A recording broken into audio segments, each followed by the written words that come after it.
Break के बाद आपका स्वागत है। रुक करते हैं बड़ी खबर की ओर। नीट पेपर लीक मामले से जुड़ी है बड़ी खबर। अमित कुमार सिंह उर्फ बंटी को लेकर के पटना पहुंची सीबीआई की टीम। धनबाद से गिरफ्तार हुआ था बंटी। तो इस वक्त की बड़ी खबर आपको बता रहे हैं, धनबाद से बंटी को गिरफ्तार किया गया था और अब टीम उसे लेकर पटना पहुंच गई है। शुक्रवार की देर रात पटना लाया गया है सीबीआई कोर्ट में। अब बंटी की पेशी होगी और उसके बाद हो सकता है सीबीआई उसे रिमांड पर ले और आगे पूछताछ करे। तो नीट पेपर लीक मामले में अब एक के बाद एक और गिरफ्तारी होती चली जा रही है। अमित कुमार सिंह नाम का एक शख्स गिरफ्तार किया गया है, जिसे पटना लेकर पहुंची है सीबीआई की टीम। इसी गिरफ्तारी धनबाद से हुई थी। बंटी को लेकर के सीबीआई की टीम पटना पहुंची है। इस वक्त की बड़ी खबर आप तक पहुंचा रहे हैं। बता दें आपको, अमित कुमार सिंह उर्फ बंटी को लेकर पटना पहुंच गई है सीबीआई। धनबाद से गिरफ्तार हुआ था बंटी। शुक्रवार की देर रात पटना लाया गया और आपको ये बता दें कि सीबीआई की कोर्ट में बंटी की पेशी होनी है। तो लगातार सॉल्वर गैंग के लोगों को, जो भी लोग इसमें संलिप्त पाए जा रहे हैं, उन पर शिकंजा कस रही है सीबीआई की टीम और ऐसे में बंटी की पेशी होगी सीबीआई कोर्ट में।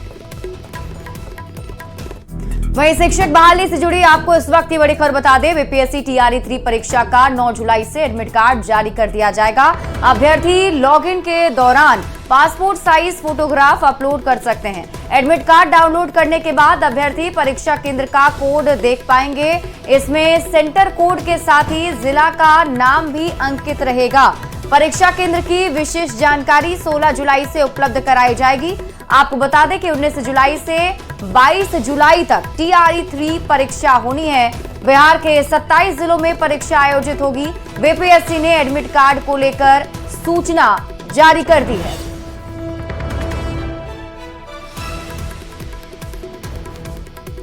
तो पटना से आपको इस वक्त की बड़ी खबर बता रहे हैं। बीपीएससी परीक्षा टीआरई 3 को लेकर ये बड़ी जानकारी सामने आ रही है। एडमिट कार्ड अब जारी कर दिए गए हैं बीपीएससी की तरफ से और जो अभ्यर्थी हैं वो अपना एडमिट कार्ड लॉगिन करके देख सकते हैं और उस वक्त वो अपना पासपोर्ट साइज फोटो भी अपलोड कर सकते हैं।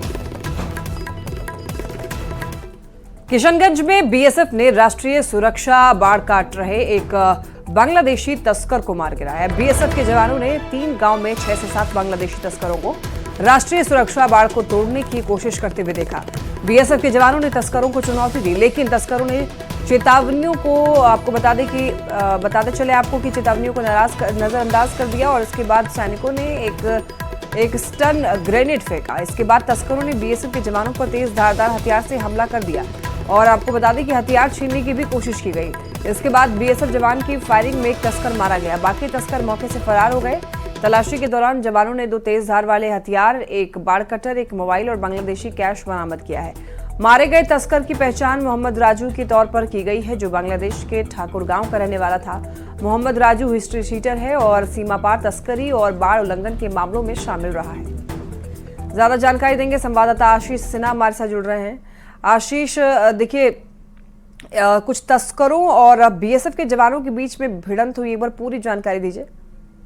जी देखिए, बांग्लादेश बॉर्डर पर किशनगंज बीएसएफ के अधीन जो बांग्लादेश बॉर्डर है, वहां पे तस्कर को चेतावनी दी गई बीएसएफ के जवान द्वारा, लेकिन वो लोग नहीं माने। उसके बाद उनको फायरिंग करनी पड़ी और जिसमें एक तस्कर की मौत हुई है। जी ठीक है आशीष, धन्यवाद आपका तमाम जानकारियों के लिए।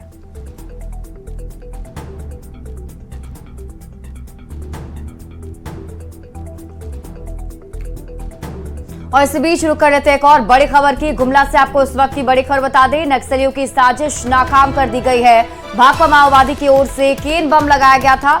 कुरुमगढ़ के मरवा हिरना खाड़ में केन बम मिला है। पुलिस और जगुआर टीम ने उसे डिफ्यूज कर दिया है। इलाके में और बम होने की आशंका जताई जा रही है और इसके लिए पूरे इलाके में सुरक्षा बल का सर्च अभियान जारी है।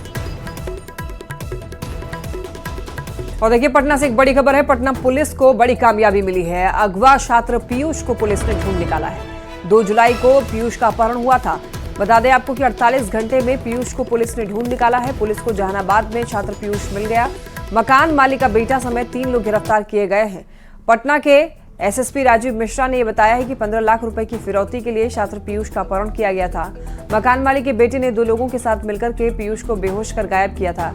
जिस कार में पीयूष का अपहरण किया गया था, इस कार को भी पुलिस ने बरामद कर लिया है। परसादीघाट थाना से बरामद किया गया। बच्चा सकुशल बरामद कर लिया गया और अनुसंधान के क्रम में जो बातें प्रकाश में आई कि ये तीनों लोग, जो मकान मालिक के लड़के, उसका एक सहकर्मी था और एक अन्य व्यक्ति, इन तीनों लोगों को पैसे की ज़रूरत थी। जो मकान मालिक का लड़का था, उनके बच्चे बीमार थे, इसलिए उनको काफ़ी पैसा उधार ले रखा था। दूसरा जो व्यक्ति था, उसने अपनी बहन शादी, उसमें काफ़ी उधार, इन लोगों को पैसे की काफ़ी ज़रूरत थी और 15 लाख रुपए फिरौती के रूप में मांगने के लिए इन लोगों द्वारा बच्चे का अपहरण किया गया था। और बड़ी खबर आपको मुजफ्फरपुर से बता दें, जहां कथैया इलाके में बेखौफ बदमाशों ने लूट के दौरान एक सीएसपी संचालक को गोली मार दी। बदमाशों ने सीएसपी संचालक से 1 लाख कैश के साथ ही लैपटॉप और मोबाइल फोन भी लूट लिए। भागने के दौरान एक बदमाश को ग्रामीण ने पकड़ लिया और उसकी जमकर पिटाई भी कर दी। घायल सीएसपी संचालक विजय यादव को मुजफ्फरपुर के निजी अस्पताल में भर्ती कराया गया है। डीएसपी ने बताया कि लूट के दौरान गोली मारी गई और हथियार के साथ एक अपराधी पकड़ा गया है। सीएसपी चलाते हैं श्रीरामपुर में, उत्तर बिहार ग्रामीण बैंक का। जा रहे थे अपने घर से श्रीरामपुर सेंटर पर। इसी बीच में सधनपुरा गांव पड़ता है। सधनपुरा 3 नंबर वार्ड है। वहीं थोड़ा सा सधनपुरा से आगे श्रीरामपुर के लिए बढ़े हैं कि आगे से श्रीरामपुर तरफ से ही 2 बाइक अपाची से 4 लोग आए थे और हमारे गाड़ी में आगे से ठोकर मार दिए। धीरे से गिरे हम। उसके बाद सब बैग, लैपटॉप, पैसा, मोबाइल, सारा चीज छीन लिया गया। फिर गोली भी, सब चीज दे दिए थे, फिर भी उसके बाद भी गोली, जांग में गोली मार दी। चालक जो कि अपनी मोटरसाइकिल से अपने एक कंधे में बैग टांगे हुए वो जा रहे थे, उनके पास पैसा भी था। उनको अपोजिट डायरेक्शन से 2 मोटरसाइकिल से, काले मोटरसाइकिल से 4 लड़के आए और उनको रोककर उनके बैग को छीन लिया गया और उनके ऊपर गोली भी चलाई गई। गोली लगने के कारण ये घायल हो गए और ये वहीं गिर गए। उनके हल्ला गुल्ला करने पर पब्लिक की मदद से और फिर पुलिस प्रशासन आया, उनकी मदद से एक अभियुक्त को पकड़ लिया गया। उस अभियुक्त को पकड़ लिया गया और एक हथियार भी। समस्तीपुर के पंजाबी कॉलोनी में पारिवारिक कलह से परेशान दंपति ने बच्चे के साथ जहर खा लिया। जहर खाने से महिला की मौके पर मौत हो गई। फिलहाल पति और बच्चे का इलाज सदर अस्पताल में चल रहा है। मृत महिला के पति ने परिवार वालों पर दहेज के साथ जमीन नहीं देने पर परेशान करने का आरोप लगाया है। मौके की सूचना पर पहुंची पुलिस मामले की सख्ती से छानबीन में जुटी है। बदमाशी से जमीन और दहेज प्रथा के कारण लड़की को मेंटली हरासमेंट और टॉर्चर किया जा रहा था, जिसके कारण है सो हमने आज ये कदम उठाया है, क्योंकि 1 साल 4 महीना से मेरे पीछे उसको टॉर्चर किया जा रहा था। कहाँ घर हुआ आपका? Punjabi colony number 1। कौन कर रहे हैं? दोनों बहन है, एक जॉब करती है, दोनों का हस्बैंड छोड़ दिया है कि क्या है ये हमको नहीं पता है। मेरे बाप है सो पूरा सपोर्ट कर रहा है, मेरी माँ का तबीयत खराब है, उस पर है सो ये लोग है सो सपोर्ट कर रहे हैं। क्या नाम हुआ? राजकुमार शर्मा। और ये 2 दिन पहले हमको धमकी दिलवाए हैं। ये खाटू श्याम मंदिर में ये हुए आदमी आया था और रात के 8-9 बजे हमको धमकी दिया गया था कि इसको मार के हटा दीजिए रास्ते से, इस तीनों को। मुजफ्फरपुर के कलेक्ट्रेट ऑफिस के बाहर एक व्यक्ति ने खुद को आग लगाने की कोशिश की है। जानकारी के मुताबिक 50 साल के किसान बिंदा लाल राय 4 साल से जमीन विवाद की वजह से परेशान थे और जनता दरबार में उनकी समस्या का समाधान नहीं होने से परेशान व्यक्ति ने खुद पर पेट्रोल छिड़ककर आग लगाने की कोशिश की। हादसे में किसान 40% जल भी चुका है। मौके पर मौजूद लोगों ने घायल को प्राथमिक इलाज के लिए सदर अस्पताल में भर्ती कराया। डॉक्टरों ने प्राथमिक इलाज करके घायल को SKMCH रेफर कर दिया है। हमको सिविल सर्जन मॉल से मिली कि किसी ने कलेक्ट्रेट में आत्मदाह करने की कोशिश की है। एम्बुलेंस तुरंत भेजने के लिए हमारा एम्बुलेंस तुरंत वहां गया और वहां से मरीज को जिस एम्बुलेंस को एडमिनिस्ट्रेशन की गाड़ी भी एस्कॉर्ट कर रही थी, हमारे इमरजेंसी में आया है।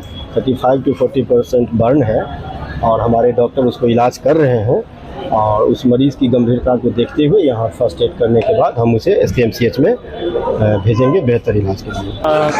एक व्यक्ति ने आत्मदाह करने का प्रयास किया था। तत्पश्चात मौके पर पुलिस पहुंच गई और उसको सदर अस्पताल में भर्ती कर दिया गया है। खतरे से अभी बाहर है जो व्यक्ति है जिसने आत्मदाह का प्रयास किया है और अभी बेहतर चिकित्सा के लिए उसको SKMCH रेफर किया। व्यक्ति को देखे एक झोला लेके वहाँ खड़ा था और एक बोतल में पेट्रोल था। खुलने के बाद पेट्रोल जैसा गंध आ रहा था वहाँ जब वो देह पर छिड़कने लगा तो सब लोग हल्ला किया, तो हम इधर से घूम के दौड़ के गए उसको बचाने की कोशिश में, लेकिन जब हम गए तब तक वो माचिस के तीली मार लिया शरीर में, और हमको दिमाग काम नहीं किया। तो इसी गाड़ी पे एक जैकेट किसी भाई ने खोल रखा था, उसी जैकेट से हमने उसको बचाने का बहुत बार कोशिश किया, लेकिन उसको पटक के उसको पूरा जाता, और एक सिपाही जी उधर से दौड़ के एक गमछा लेके आए बाद में, और वही हम दोनों आदमी मिलके उसको बचा लिए। खबर अररिया से, जहां पर सरकारी स्कूल की टीचर ने पकड़ुआ विवाह की धमकी देने का आरोप लगाया। अररिया प्रखंड के चिकनी गैरा माध्यमिक विद्यालय में शिक्षक आशीष गौरव तैनात हैं और उन्हें ये धमकी इसी स्कूल के सहयोगी टीचर की ओर से दी जा रही है। शिकायत के बाद विभाग के स्थापना डीपीओ ने स्कूल को पत्र लिखकर सफाई मांगी है। पीड़ित शिक्षक का मोबाइल फोन स्विच ऑफ आ रहा है, वहीं अधिकारी भी कुछ बोलने से बच रहे हैं। न्यूज 18 की खबर के बाद डीएम ने जिला शिक्षा पदाधिकारी से पूछताछ की। अधिक जानकारी दे रहे हैं न्यूज 18 संवाददाता सतीश कुमार।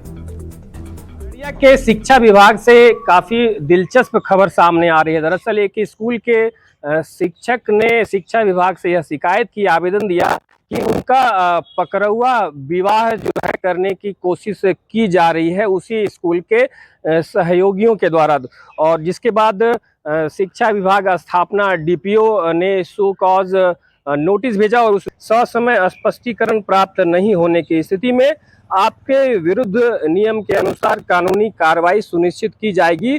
डीपीओ स्थापना जिला कार्यक्रम पदाधिकारी अररिया। ऐसे में न्यूज 18 पर खबर चलने के बाद जो है अररिया डीएम ने जो है पूछताछ की है डीओ से। उसके बाद एक तरफ जहां जिला शिक्षा पदाधिकारी इस बाबत कुछ भी कहने से इनकार कर रहे हैं, वहीं पर जो आवेदन करता है, जो पीड़ित शिक्षक हैं, उनका मोबाइल लगातार स्विच ऑफ आ रहा है। सतीश कुमार, न्यूज 18 अररिया। 28 जून को पटना के बेऊर सेंट्रल जेल के साथ ही बिहार के 35 जेल अधीक्षक का तबादला कर दिया गया। अब इस ट्रांसफर पर विपक्ष सवाल उठा रहा है। आरजेडी के मुख्य प्रवक्ता शक्ति यादव ने आरोप लगाया है कि पटना के बेऊर जेल के अधीक्षक की पोस्टिंग में अनियमितता बरती गई है। पूरे मामले पर जेडीयू ने किसी भी गड़बड़ी से इनकार किया है और कहा है कि अगर किसी तरह की चूक हुई है तो विपक्ष इस बारे में सीएम को जानकारी दे सकता है। बेऊर जैसे जेल में जो 12 लेवल ग्रेड पे के अधिकारी होते हैं उनका पदस्थापन होता है। विधु कुमार जो 9 लेवल ग्रेड पे के अधिकारी है और उनका पहले मोतिहारी, मधुबनी, पूर्णिया जहां इनका पदस्थापन था, इन पर गंभीर आरोप लगे और ऐसे अधिकारी को ला करके बेऊर में बैठाया गया है। कानून का राय स्थापित करने चले हैं। विभाग लंबे समय से मुख्यमंत्री जी के पास है, उनके संज्ञान में रहे और कोई गड़बड़ी कर ले, ऐसा संभव नहीं है। कोई आनाकानी नहीं होती है। नियमों और जरूरत के आधार पर तबादले होते हैं। विपक्ष के लोग इसको नाहक ही मुद्दा बनाने में लगे हैं। यदि किसी को कोई बात लगे तो उस बात को मुख्यमंत्री जी के सामने रखा जा सकता है। उनको बिहार में बड़े पैमाने पे जेल अधीक्षकों का तबादला हुआ और इसके साथ ही जो सुप्रिटेंडेंट है केंद्रीय कारा आदर्श बेऊर के, इनके पदस्थापना पे जो है वो सवाल उठा है। अनियमितता की बात कही जा रही है और बताते चलें कि जो बेऊर जेल के अधीक्षक का पद जो है वो लेवल 12 यानी ग्रेड पे के अधिकारी का है, जबकि लेवल 9 के अधिकारी विधु कुमार को अधीक्षक बना दिया गया है। विधु इससे पहले केंद्रीय कारा मोतिहारी के अधीक्षक थे। सबसे अहम बात है कि विधु पर पूर्णिया, मधुबनी और कटिहार जेल में अधीक्षक के पद पर रहते हुए कई गंभीर आरोप लगे थे, पर गृह विभाग जो कि मुख्यमंत्री नीतीश कुमार के पास है उसके तरफ से ये अनदेखी कर दी गई है और बेऊर जेल का अधीक्षक बना दिया गया है। बताते ये भी चलें कि पोस्टिंग में अनियमितता को लेकर के कई अधीक्षकों में जो है वो रोष है। ये जो सोर्सेज हैं गृह विभाग के, उनके तरफ से ये जानकारी मिल रही है कि कई अधीक्षक जो हैं उनमें ये इस बात को लेकर के रोष है। और बताते ये भी चलें कि अन्य जेलों के अधीक्षकों की पोस्टिंग में भी अनियमितता पाई गई है। रूपक कुमार, अभिषेक पांडे और रामाधर सिंह निलंबन के बाद प्रस्थापना की प्रतीक्षा में थे, उनको मंडल कारा में प्रस्थापित किया गया है। वहीं कारा महानिदेशालय के निदेशक प्रशासनिक रजनीश कुमार सिंह 3 साल से भी अधिक समय से पद पर बने हुए हैं और इनका स्थानांतरण नहीं किया जा रहा है, जबकि नियमावली है कि 3 साल अगर कोई एक पद पर रहता है तो उसे गृह विभाग की तरफ से स्थानांतरित कर दिया जाता है, लेकिन उसकी भी यहाँ पे अनदेखी की गई है। मंत्री जो हैं वो बरसों से गृह विभाग को देख रहे हैं, उनके अधीन ही ये विभाग है, तो जाहिर सी बात है कि कहीं न कहीं अनदेखी जो है उस पर विपक्ष हमलावर हुआ है और मौका भी हाथ से नहीं गंवाना चाहता है, क्योंकि ये विभाग जो है वो मुख्यमंत्री के पास है। तो जाहिर सी बात है कि विपक्ष को बैठे बैठा एक मुद्दा मिला है और इस मुद्दे को बखूबी भुना रहा है विपक्ष। अमित कुमार, न्यूज 18 पटना। खबर सुपौल से है। छातापुर प्रखंड के नरैया में नदी पर बने पुल में दरार आने से लोग दहशत में हैं। पुल का बीम क्रैक हो गया है। पुल क्षतिग्रस्त होने से क्षण दिख रहा है। लोगों को डर है कि भारी वाहन आने जाने से ज्यादा हानि हो सकती है। साल 2009 में कुसहा त्रासदी के बाद इस पुल का निर्माण हुआ था। ये पुल छातापुर प्रखंड मुख्यालय से प्रतापगंज को जोड़ने वाली सड़क पर बना है। लोगों का कहना है कि रखरखाव की जरूरत है, वरना बड़ी घटना हो सकती है।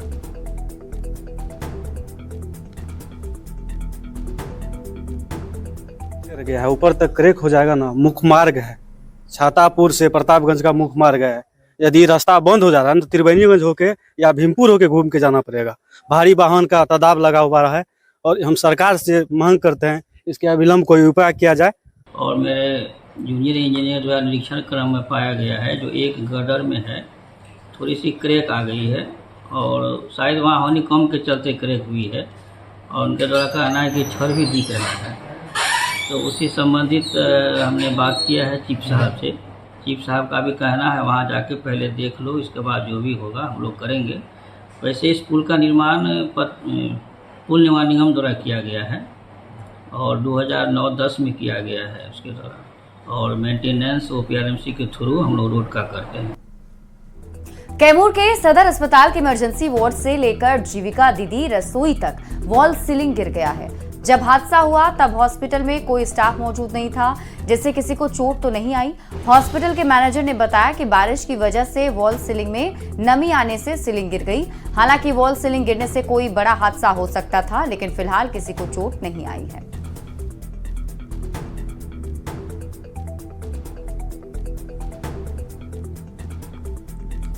डैमेज तो था नहीं, वो अपने आप अचानक गिर गया है।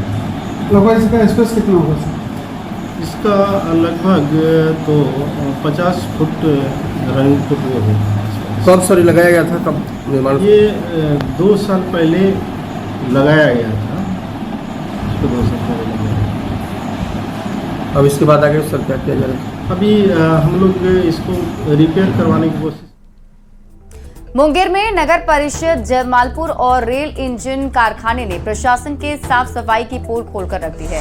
मूसलाधार बारिश की वजह से सड़क से लेकर रेल इंजन कारखाने तक जल जमाव हो गया है, जिससे कार्यरत रेल कर्मचारी और लोगों को काफी परेशानी हो रही है। जाम नाली की वजह से बारिश के पानी का निकास भी नहीं हो पाता है। साथ ही शॉप के छत की ऊपरी हिस्सा भी जर्जर होने की वजह से पूरे कारखाना में जलमग्न हो गया है। एक दिन की वर्षा ने जमालपुर रेल कारखाना और रेल परिसर की पोल खोल करके रख दी है। व्यवस्था का आलम यह है कि कारखाने परिसर का प्रवेश द्वार 1 नंबर गेट पर जल जमाव इस कदर से है कि महिलाएं, कर्मचारी बगैर अपने पूरे पैर जूते को भिंगाए हुए कारखाने परिसर में पद यात्रा नहीं कर पाएंगे। आलम यह है कि एक दिन की बारिश में सभी रेल परिसर के शॉप परिसर की जमीन सभी पर जल जमाव है। इतना दिनों में ट्रेन की हालत खराब हो गई है, भर गया और फर्श लगातार या रूट ऊपर उतर गया। काम की वजह से काफ़ी कचरा भर गया है। अब ट्रेन का सफाई लगातार करने का प्रयास किया जा रहा है।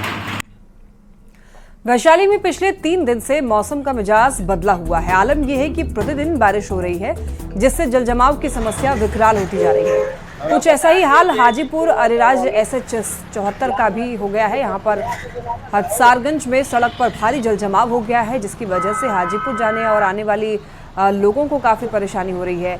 SH 74 पर हालत का जायजा लिया है न्यूज 18 संवाददाता प्रफुल्ल कुमार।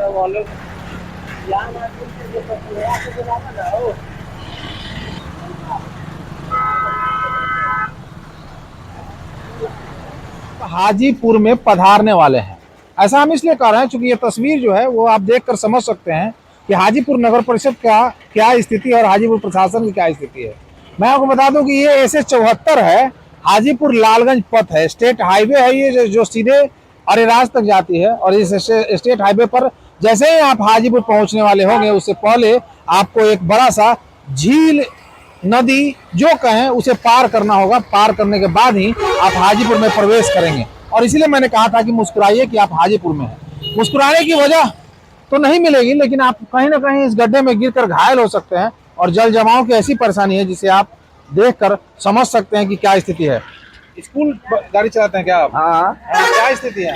स्थिति पानी का। हाँ, ये जो जमा है यहाँ पे, ये तो जगह जगह है से ये सब जो बन रहा है ना, उसके वजह से रोड का कहीं भी स्थिति सही नहीं है। बस इसके आगे नहीं बोल सकते। यहाँ जमा रहता है हमेशा हमेशा। हाँ, कोई ध्यान नहीं देता नगर परिषद। अभी तो सोचना चाहिए। सब दिन से आप देख रहे हैं नगर परिषद या है से PhD PWD वाले को भी सोचना चाहिए। इस तरह से ये परेशानी जो है आप देख सकते, तस्वीरों से देखने की तो दिखाने का हम प्रयास करेंगे अपने दर्शकों को कि क्या हालात है। देखिए किस तरह से यहाँ पे भारी जल जमाव रहता है। और जो इससे संबंधित पदाधिकारी जो विभाग है उन्होंने कभी इस पर ध्यान देने की जहमत नहीं उठाई। नतीजा ये है कि सालों से ये परेशानी जो है यहाँ बनी होती है। और ये देखिए मुख्य पथ है, ये हाजीपुर लालगंज जैसे 74 का मुख्य पथ है।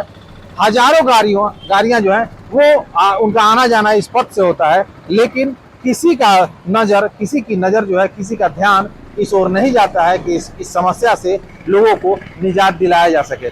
लिहाजा देखना होगा कि क्या कुछ प्रशासन इस बार करती है, और ताकि जो परेशानी और जो समस्या बनी हुई है लोगों के लिए उस समस्या का निदान किया जा सके।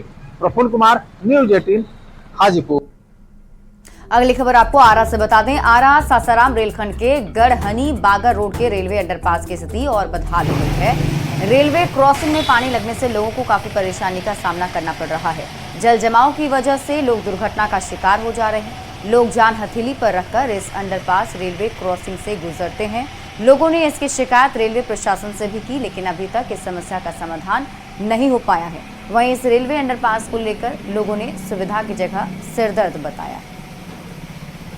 भैया 2 मिनट इतना मतलब कि मेन रोड है, अभी बागा रोड मेन रोड कहा जाता है। इसमें इतना मतलब कि आवागमन है ना, कितना आदमी का आगमन है, उस हिसाब से इसमें इतना पानी बरसात शुरू हुआ बस पानी लगना शुरू। एक बच्चा गिर गया और कल लेडीज गिर गई। अभी हम लोग गिरते गिरते बचे हैं। इतना पानी मतलब कि बहुत हम लोग परेशान है सरकार। इसमें हमको लगता है कि मतलब कि 2 दर्जन से बेसी गाँव पड़ते होंगे इधर। सरकार का कोई ध्यान नहीं है, कोई सरकार की इस पर कोई ध्यान नहीं है। बगहा में पुल नहीं होने की वजह से बच्चे स्कूल नहीं जा पा रहे हैं। पुल का निर्माण तो शुरू हो गया, लेकिन ठेकेदार और इंजीनियर की लापरवाही से निर्माण अधूरा रह गया। मंझरिया पंचायत में पुल नहीं होने से लोग कमर भर पानी में आने जाने के लिए मजबूर हैं। बच्चे स्कूल नहीं जा पा रहे हैं, बच्चों की पढ़ाई बाधित हो गई है। बारिश के बाद ये इलाका पूरी तरीके से कट गया। पुल निर्माण नहीं होने से लोगों का गुस्सा भड़क उठा है। पानी में कई बार मगरमच्छ भी देखे गए हैं। लोगों की जान पर भी खतरा बना रहता है।